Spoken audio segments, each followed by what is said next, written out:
welcome to Blavity. I'm your Gen Z reporter, Dante Ramos, and today we have a super amazing guest, Miss Sasha Banks. She is a WWE pro wrestler and holds many titles. Welcome, welcome.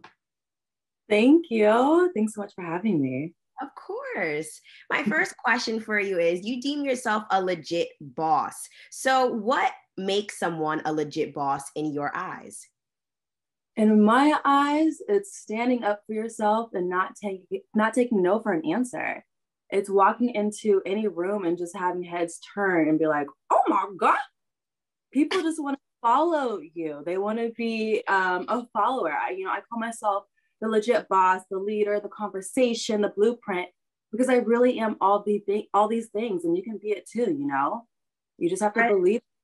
Yeah, for sure. And I love that because, you being a Black woman in this era of WWE, I feel like we need that. We need to see that that's possible to carry yourself that way. And who are some legit bosses that you've looked up to?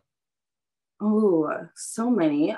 Nicki Minaj, I love her, especially like in the last couple of years. She is like a legit boss to me. Yeah. To be in the industry in like the rap game and to be just up there with the men, just like in the top, and just like her legacy can't be outdone. Yes. I love that, and I want that too as for my career. Yeah. When I go out there, my legacy cannot be outdone. So that's a legit boss to me. Nicki Minaj, Beyonce. What more can you say? Right. Like, to be in this era with Beyonce on this planet at this time is a blessing for everybody. He will just get you through so much. She's incredible, and she's just someone that you can just look up to, and you can be like, wow, now that's a standard that is so high, but she delivers, she kills it, she just can't be outdone. So I love those two. And Snoop Dogg, my cousin, what an icon. Oh, what a guru, a legendary peace love maker of the world. Like, to be again on this era at this time with someone like that, and to have him as my family member, a bloodline, to learn so much. Those are like my top three. I love them. Yes. I love those responses, especially because, like you said, your legacy, you put in the work to be where you are, and the people that you've named put in the work to be where they are and have those iconic titles. Growing up watching WWE, I feel like overall it was all about men. Yeah, we had some women, but it mostly focused on their rivalries. So did you play a part or have a hand in how Sasha Banks was going to be aired on TV in her storyline? Ooh. I mean, when I first got onto NXT, I feel like I did. I created the boss. Little did I know, I thought when you got to WWE, they would tell you who you're going to be, give you like a makeover, but no, they don't. No, they don't. Wow. You have out within yourself who you want to be. And when you're natural and when it comes off so organically, that's when you are a John Cena, you are a Sasha Banks, The Rock, when you are just someone just so organic that people just want to be. So I had to find it within myself to pull out all these things that I always wanted for myself when I was a kid, and to be that for her and for me now. So that's what a boss is, and that's who I wanted to be. So I kept on working on my character. And, when I first got to the main roster, this is television, these are people backstage. We have a writers just being like, here, say this, be like this, like, but I want it. Wow. But somehow, some way, you got to twist it, make it your own, flip the script, and just do it. And then you can just do whatever you want. That's when they kind of give you your freedom to be like, we trust in you. Now go be the boss that we see every single day backstage. So kind of in both ways, it was a growing point. Yeah. And speaking of, like, we see you, I mean, everyone saw that you and Bianca Belair were the first women at WrestleMania 37. Can you expand on that moment for you? What was that feeling like? Just share all that you want. It's still crazy. It's still crazy to me. I'm in my makeup room, but I have to go to my upstairs to be here. And I have all my accolades up here. And I just go, what the heck? And you go, yeah, yep, this is you.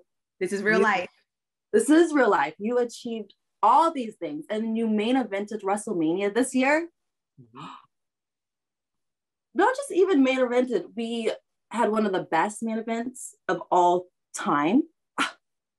I'm competing with The Rock, John Cena, Roman Reigns, Hulk Hogan. Like, I'm better than them. I love that. Crazy. It's crazy. It's such a crazy time. And to do it with someone like Bianca, who is just out of this world, I am so thankful. And I've been praying and manifesting for amazing incredible talent to be here and to share this ring with. I couldn't have asked for a better freaking partner in the ring and to share that moment and to create such magic where this is part of history forever.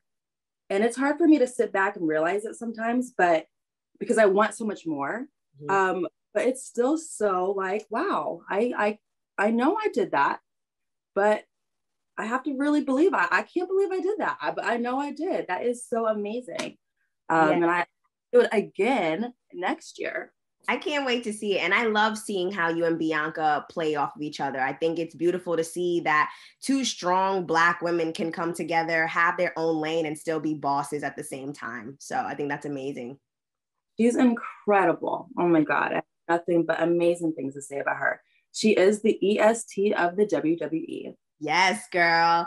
And speaking of, different playing sets and different identities, I mean, you play a complete different character on the Star Wars Mandalorian season 2. So can we talk about the two different sets? What is that like being in set, like on a stage, as opposed to being on set and you get to retake and retake? What is that like for you? Any hardships?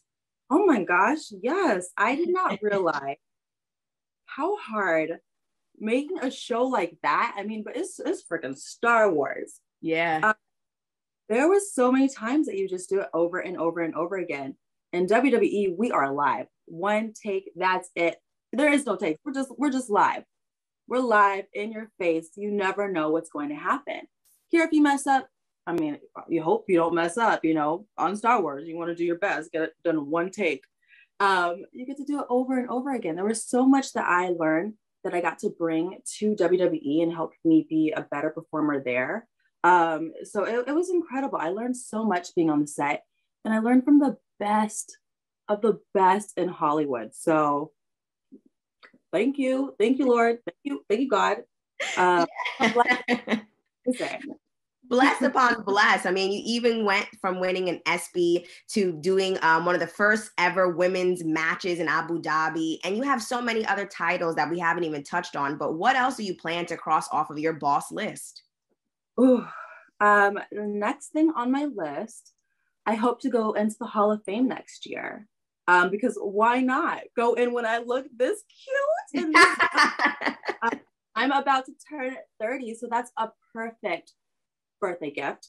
I mean, if Nikki Bella, the Bella twins can do it, I can do it. If Beth Phoenix can do it, I'm a Hall of Famer already. So I want my ring right now. So I can go into WrestleMania and main event and then again, but have this, this bling show and that I'm a Hall of Famer. So that's my next goal. That's what I'm praying for next. Yes, put it right next to the boss ring for sure, girl. You got to show them both. And I think that's very possible because you are the top 15 most followed women athletes like in the world. That's amazing, but also really scary. So how do you deal with that? Do you ever feel like you're going to ever be scrutinized for certain things? Are you ever afraid of just being your genuine self? I guess not really. I didn't know that. Who's number one? Girl, I gotta look. I know you top 15. 15, that's incredible. In the whole world of female athletes. Look, I just broke the news to you. Look at that. Look at that, girl. Oh my God. I hope to get number one. I hope it's not scary. Because so far right now it's not. I have nothing but receive love from my fans. I love my fans, and anything that I post, I just see a bunch of heart emojis, fire emojis, and they're always so sweet and supportive. I love my fans, and yeah, I hope to be number one someday. So keep on searching, okay? Oh, keep on following. And Yeah. my last question for you is, like you mentioned, your cousin is Snoop Dogg, and we see that WWE is a big part or coincides with hip hop, from you guys performing at Rolling Loud and so many celebrity guests performing. Why do you think that they embrace one another? Oh my gosh, because we're just one of the same, just like Hollywood. Everything's just a universal circle of entertainment. We're here to entertain. And music and wrestling, it coincides. The first thing that you hear when you go to a WWE show is music, is our entrance music. So we need these rock stars. We need these hip hop artists. We need these people who support us, like Snoop Dogg, like a Wale, who are behind us. And the first thing you hear is this music. So you want to get behind it. They jam you up, Yeah. and they jam us up as well, so we can perform as our best. So we need them, they need us, and we work together. I love it. Congratulations on everything. You are truly amazing. I love your energy. And Uh, I can't wait to see you on the Hall of Fame with the ring. Okay. I'm about to my dress made right now. I'm about to start. Manifest it. Do it. Thank you so much for being here with Blavity. Thank you for your time. And make sure you guys watch her on WWE SmackDown. Thank you.